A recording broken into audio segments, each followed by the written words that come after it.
God gives us a management responsibility every second of every hour of every day. What I want to talk to you today about is our management responsibility for time. How do we manage our time? Do you ever wonder why certain people seem to achieve more in the same amount of time as others? Like, we all have the same 24 hours in a day, but there are certain people out there that it seems like they kind of stretch their time and they're able to accomplish so much more than you or I could. It's like, how in the world are they able to do that? When it comes to time, let's be honest with each other. We spend our time on what's important to us, right? I don't know if you've ever said this before. I'm certainly guilty of saying it as well. I don't have enough time. Someone asks you, did you do so-and-so? I'm like, I just didn't have enough time. No, we all have the same amount of time. The truth is, we put our time where we see the most value or what we find the most valuable. I want to share with you some scripture. It's Ephesians chapter 5, verses 15 through 16. Look carefully then how you walk, not as unwise, but as wise, making the best use of the time because the days are evil. Wow, what powerful scripture. Look carefully how you walk, not as unwise, but as wise, making the best use of your time because the days are evil. So the scripture is saying here that we have two different ways to manage our time. We can look carefully and be wise, or we can just spend it foolishly and be unwise. So here's a question for you. Do you invest your time in things that really matter? Or do you spend your time on things that really don't matter? Look, we're all guilty of spending too much time watching the news, scrolling on social media, or listening or watching movies that we know we shouldn't be listening or watching to. My question is, can you make sure to manage your time so that you become wise, not unwise? So to illustrate this point a little bit more, I have a visual aid.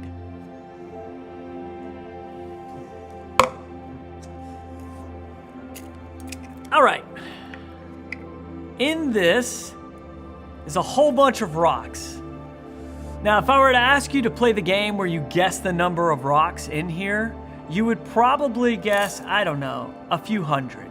That's how much I thought was in here. But there is around 4,108 rocks in this jar. Crazy, right? 4,108 rocks. If you live to be 79 years old, that's the average lifespan in America, you will live 4,108 weeks. So let these rocks represent 1 week. Each week. There's 1 week. There's 2 weeks. Now, I have my little measuring container here. This is how I measured all this out so I wouldn't have to actually count them. If I fill this up, that's about 6 years of your life right there. So if we do it again, at this point, now you're about 12 years old. Adolescence is over. Now you're entering into the teenage years. 18. At this point, you're 18 years old. Now, I don't know about you guys when you were 18, but I was very foolish at 18. I did not make the best use of my time when I was 18 years old. Now, if we keep looking at this, if you're middle-aged,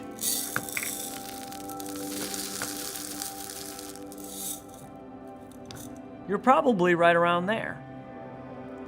If you're a little bit older than middle age, like retirement,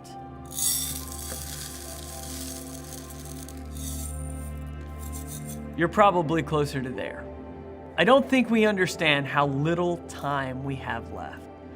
I love what it says in the book of Psalm.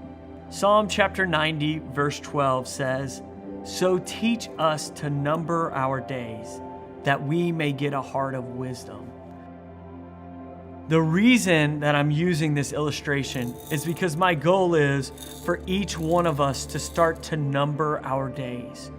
We don't have much time left on this world. It says that our life is like a vapor. We're here one day, we're dried up, and we're gone the next. We need to stop playing around at this thing called life and spending our time away aimlessly, and instead, we need to invest it. So my whole goal from this illustration is to give you just a few key takeaways. Number one, when you see how much time you have left, you tend to get serious about the time you have now. I am just as guilty as anyone else of not investing my time. But I don't have a lot of time left. So it's about time we get serious about investing the time that we have now. Number two, when you see how much time you have left, you tend to make what matters matter more. Think about the people in your life that matter most to you. If you could really see how much time you had left, wouldn't you spend more time with those who matter most?